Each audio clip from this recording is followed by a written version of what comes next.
pinakamadaling gawin na lang ay ang tagapi ng pagkatalo at pagkalimot sa problema kaysa umasa at mangarap sa isang bagong umaga hindi mo alam kung dahil pagkakapuntunan.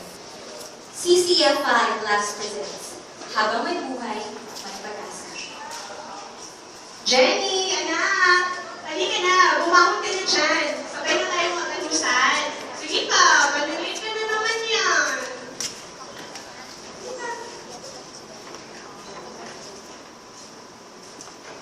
Sana naman!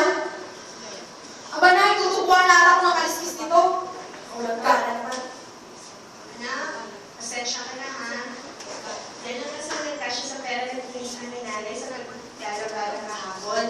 Pero hayaan mo anak, bukas mismo, ibibili ko yung paborito mong ulam. Di ba gusto mo yun? Yan ka na naman, Nay. Pangako ka na pangako. Hindi mo naman natutupad. Ba't ba kasi hindi mo tinanggap yung alam na trabaho mo sa Dubai? Hindi naman tayo magtutupad. Basta na. Jenny! Anak!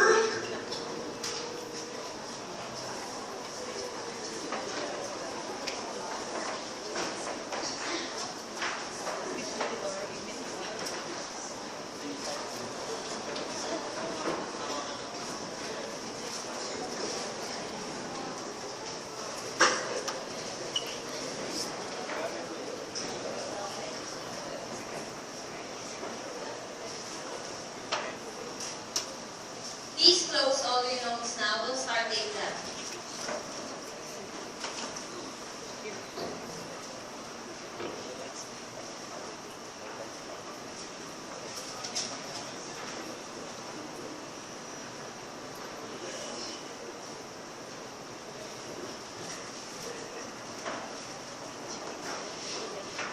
Jenny, ano to? Haven't they warned you last time about this? Hindi ba talaga bobot ka naman na kailangan mo pang mamorito sa klase ko? Not in my class, Jenny. Not in my class. I won't give you a chance anymore. Bagsak ka na.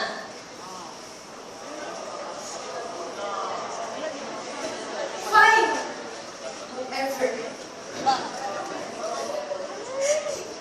Hindi na sa kanya. She deserves that. Sinabi mo pa, walang ang anak pag-asang graduate yan. Lastimosa de la Cruz yan.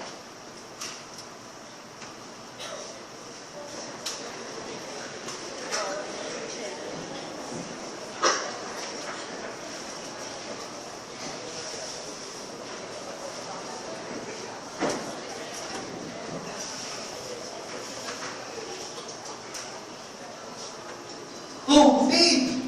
You okay? Come on, stop crying there! Let's just have some fun. Saka pa, Alex? Not this time. Can you just shut up? Fine! Alam mo, Jenny, puno-puno na ako dyan sa kartihan mo eh. And besides, I don't have plans for you at all. Parang wala na ito pag-asa yung buhay mo at ang pagkatao mo. Maghahanap na lang ako kung saan na mas masaya. We're over! Alex, please! I'm so sorry! Ang dami ko na talaga iniisip. I can just fake this all and talk over my problems. Gusto ko rin graduate. Alam mo naman ikaw naman meron ako, di ba? So kailangan ko pa madamay na sa mga problema mo? Alex, please, huwag mo kong iwan. Kailangan kita. Alex! Get your hands on me, Jenny. We're over! Get lost! Alex, please!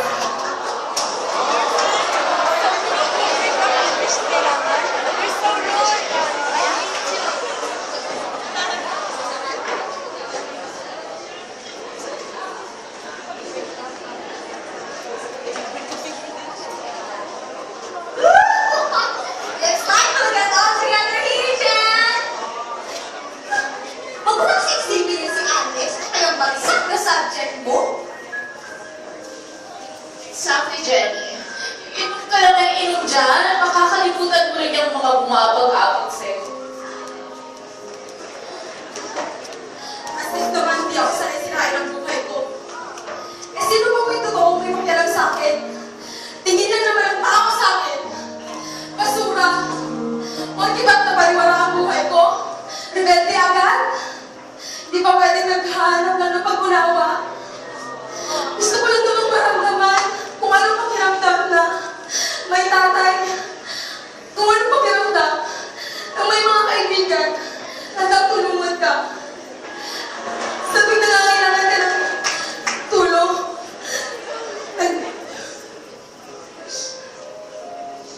Gusto ko lang magbago ah. Gusto kong magbago. Kaya lang, di ko alam kung may maganda bukas pa ba para sa akin.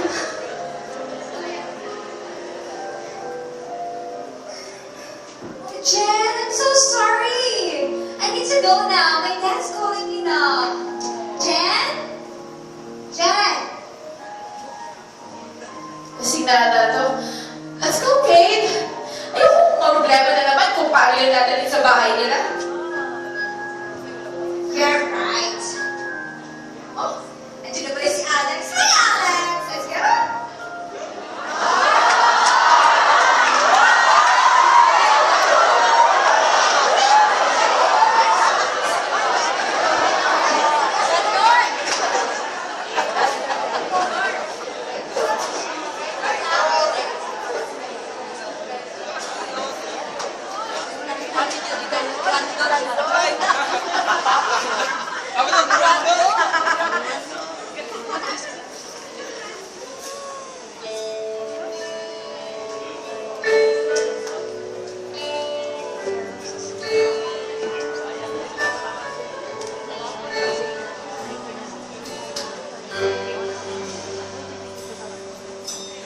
I've been there 1,000 times. I felt the wind like 1,000 nights and it hurts. I know it hurts. I've been there like a fighter plane, trying to fly my way through a hurricane, and it's hard. I know it's hard to be brave, to make it through. Just call out to me, I'll come running to you, and hold on, when the current pulls you under, and your heart beats like thunder. Just give me your hand and hold on,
Ako si Jenny. Akala ko talaga katapusan ko na. Marami din akong natutunan bago ako natauhan na kahit sino ka man, kahit gaano ka man kasama o gaano man kawalang pag-asa ang sitwasyon na meron ka, maayos at maayos ka pa rin ni Jesus. Mas minahal ko si nanay na nakilala ko ang Panginoon. Na-realize ko na hindi pala ganun kadali ang pinagdadaanan niya.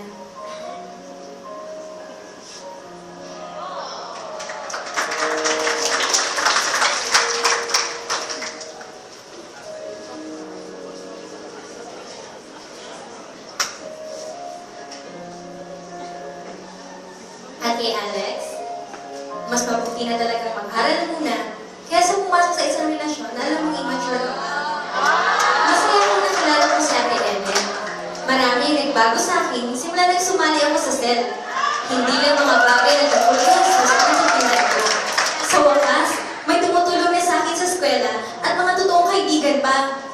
Tama nga si Ate Ellen, hindi pa huli sa akin ang lahat. Habang may buhay at habang nandiyan si Jesus, may pag-asa.